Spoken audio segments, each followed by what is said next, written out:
de messages, des hommes surtout, qui aiment bien dire « Femme, Dieu t'interdit de faire ce que tu fais. Dieu t'interdit d'enseigner. » Mal à la tête. Fatigue. Bref, c'est pas grave, c'est pas grave. On va éclaircir ce sujet. Est-ce que les femmes ont le droit d'enseigner? On va commencer par le livre d'Exode, le chapitre 15. Le cheval de Pharaon, ses chars et ses guerriers étaient entrés dans la mer. Et Yahuwah avait fait revenir sur eux les eaux de la mer. Mais les fils d'Israël, eux, avaient marché à pied sec au milieu de la mer. La prophétesse Myriam, sœur d'Aaron, saisit un tambourin et toutes les femmes la suivirent, dansant et jouant du tambourin. Donc le Créateur a établi une femme comme prophète. Que signifie prophète? C'est une personne inspirée par la divinité qui prédit l'avenir et qui révèle des vérités cachées. Si Yahuwah veut seulement que la femme reste à la maison et se taise, pourquoi il mettrait une femme en avant pour parler et révéler au peuple des vérités cachées? Voilà pourquoi il est très important, lorsque vous parlez de Dieu, précisez. Voilà pourquoi je précise dans mes vidéos quel Dieu je sers. Je ne sème pas la confusion ici. Parce que dire Dieu, c'est être confus. Moi, je ne suis pas confuse ici. Je vous dis quel est le Dieu, quel est le Elohim que je sers. Yahuwah. Donc, quand tu viens me parler de Dieu, assure-toi que tu me parles de Yahuwah. Gabi, Yahuwah, le Dieu que tu sers, le Dieu d'Abraham, d'Isaac et de Jacob que tu sers, interdit ce que tu fais. Et si c'est vrai, je vais aller vérifier dans sa parole ce que sa parole dit. Si tu ne me parles pas de Yahuwah, garde ton Dieu pour toi. Je ne veux pas savoir ce que ton Dieu interdit ou interdit pas. On va continuer. Parce que la Bible dit que toute affaire doit se régler entre 2 et 3 témoins. Donc moi, je vous donne des témoins à gogo. Je vous distribue des témoins. Le livre de Juges, chapitre 4. Or, Déborah, une prophétesse, femme de Lapidote, jugeait Israël en ce temps-là. Elle siégeait sous le palmier de Déborah entre Rama et Bethel dans la montagne d'Éphraïm. Et les fils d'Israël venaient vers elle pour faire arbitrer leur litige. Elle fit appeler Barak, fils d'Abinoam, de Kédesh en Nephtali, et elle lui dit, Yahuwah, Elohim d'Israël, n'a-t-il pas donné cet ordre? Va, fais venir au mont Tabor et prends avec toi 10 000 hommes parmi les fils de Nephtali et les fils de Zabulon. Je ferai venir vers toi au torrent de Kishon Sisera, le chef de l'armée de Yabin, avec ses chars et ses troupes, et je le livrerai entre tes mains. Barak lui dit, si tu marches avec moi, j'irai, mais si tu ne marches pas avec moi, je n'irai pas. Elle dit, je marcherai donc avec toi, mais sur la voie où tu marches, l'honneur ne sera pas pour toi, car c'est à une femme que Yahuwah abandonnera Sisera. Déborah se leva et se rendit avec Barak à Kédesh. Barak convoqua Zabulon et Nephtali à Kédesh. 10 000 hommes le suivirent et Déborah partit avec lui. Une deuxième femme prophétesse. Non seulement elle était prophétesse, mais en plus de cela, Yahuwah l'avait établie pour être juge sur son peuple Israël. Yahuwah a mis du pouvoir entre ses mains, entre les mains de cette femme, pour juger son peuple Israël. Il ne fait exception de personne. Il a créé l'homme, femme et homme. Les deux sont au même niveau à ses yeux.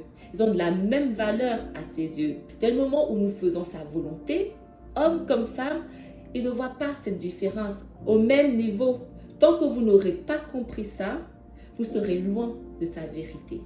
Et là, on voit que Barak, il lui a dit, J'irai seulement, Déborah, si tu viens avec moi.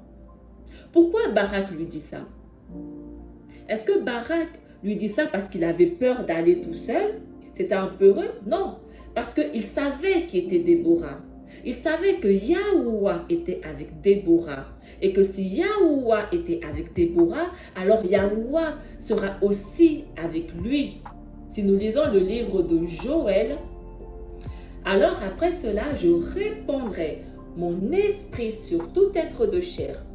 Vos fils et vos filles prophétiseront. Vos anciens seront instruits par des songes et vos jeunes gens par des visions. Même sur les serviteurs et sur les servantes, je répandrai mon esprit en ces jours-là. Mes serviteurs et mes servantes, Yahuwah n'a pas établi que des hommes pour parler, pour enseigner, pour témoigner de lui. Il a aussi établi des servantes, des femmes. Vos fils et vos filles, les deux parleront en mon nom. Quand on commence à venir dire que les femmes n'ont pas le droit de parler au nom de Yahuwah, ce n'est pas sa vérité, ce n'est pas ce que sa parole dit. 1 Corinthiens 14, versets 34 à 36. Et que les femmes gardent le silence dans les assemblées, car elles n'ont pas la permission de parler, mais qu'elles restent dans la soumission, comme le dit la loi. Et si elles veulent obtenir un éclaircissement, qu'elles interrogent leur mari à la maison, car pour une femme, c'est une honte de parler dans l'assemblée. Si vous suivez mes enseignements, vous comprenez déjà de quoi il parle. Il ne parle pas de la femme dans le sens féminin. La femme qui ne fait pas partie de l'assemblée doit se taire. L'assemblée, c'est qui? Ceux qui ont reçu le Ruach HaKodesh, ceux qui ont été établis, choisis, ceux qui font partie des 144 000. Ève doit se taire parce que Ève n'est pas encore sauvée. Donc si elle n'a pas le Ruach HaKodesh qui inspire Ève à parler dans l'assemblée, si elle a des questions, s'il y a des choses qu'elle ne comprend pas, qu'elle aille voir celui qui a la domination, qu'elle aille voir son chef, sa tête, pour qu'il lui donne cet éclaircissement. Qui est sa tête? Celui qui fait partie de l'assemblée. Quand on ne comprend pas la parole, on reste en retrait. Vous devez apprendre à vous taire quand vous ne faites pas encore partie de l'assemblée. Et c'est ça le problème. C'est que vous ne faites pas partie de l'assemblée, mais vous voulez déjà trop parler. Et Paul vous dit, taisez-vous et reste soumis à ta tête. Car ta tête a de l'autorité sur toi. Les membres de l'assemblée ont de l'autorité sur vous. Vous devez être soumis à eux. 1 Timothée 2, versets 11 à 15. Que la femme reçoive l'instruction dans le calme, en toute soumission.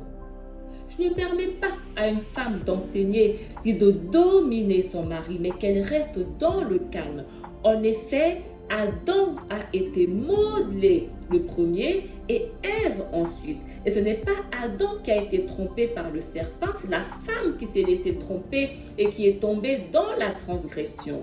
Mais la femme sera sauvée en devenant mère, à condition de rester avec modestie dans la foi, la charité et la recherche de la pureté. La femme, Ève, qui n'est pas encore sauvée, qui n'a pas encore le roi, qui ne fait pas encore partie de l'assemblée, doit recevoir l'instruction dans le calme en toute soumission. Paul ne parle pas que du sexe féminin ici. C'est symbolique. Il faut comprendre que c'est symbolique. Ça représente Adam et Ève, le royaume du nord et le royaume du sud. Révélation 2, le verset 20. Mais j'ai contre toi que tu laisses faire Jézabel, cette femme qui se dit prophétesse et qui égare mes serviteurs en leur enseignant à se prostituer et à manger des viandes offertes aux idoles. Donc là, Yahusha, il ne parle pas de la femme dans le sens femme, femme, femme. Il parle d'un esprit. L'esprit Jézabel, un esprit impur. Cet esprit n'a pas le droit d'enseigner quoi que ce soit au peuple de Yahuwah. C'est pour ça que Paul leur disait, femmes, taisez-vous, l'esprit Jézabel, taisez-vous, on ne veut pas de cet esprit dans notre assemblée. Sauf que cet esprit est répandu. Toutes les personnes qui enseignent de nos jours, ce sont des Jézabel. Ils sont partout, infestés, le monde en est infesté.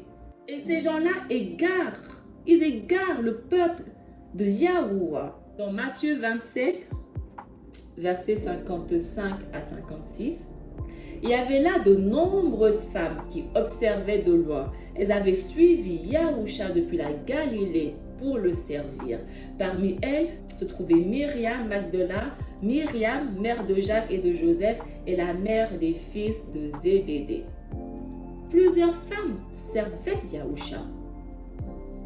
C'est ce que la parole dit. Parmi les 144 000, il y a plusieurs femmes qui servent Yahusha. Ce n'est pas que les hommes.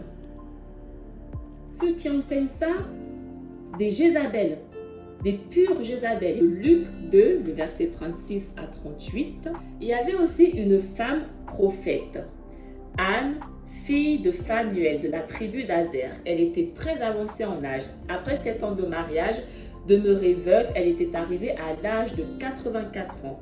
Elle ne s'éloignait pas du sanctuaire, servant Yahuwah jour et nuit dans le jeûne et la prière. Survenant à cette heure même, elle proclamait les louanges de Yahuwah. Elle parlait de l'enfant à tous ceux qui attendaient la délivrance de Yahusha. Encore une femme prophétesse qui servait Yahuwah dans son sanctuaire. Acte 1, le verset 13 à 15. À leur arrivée, ils montèrent dans la chambre haute où ils se tenaient habituellement. C'était Pierre, Jean, Jacques et André, Philippe et Thomas, Barthélemy et Matthieu, Jacques, fils d'Alphée, Simon le Zélote et Jude, fils de Jacques. Tous d'un même cœur étaient assidus à la prière avec des femmes, avec Myriam, la mère de Yahusha, et avec ses frères.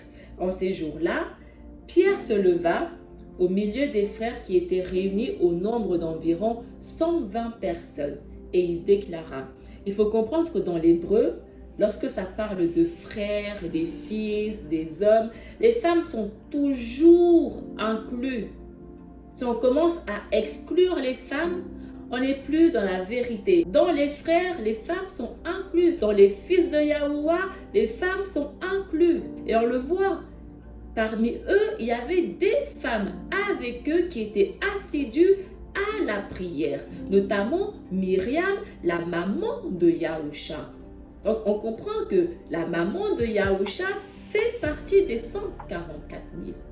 Elle a été choisie. Saoul était toujours animé d'une rage meurtrière contre les serviteurs du Hadon.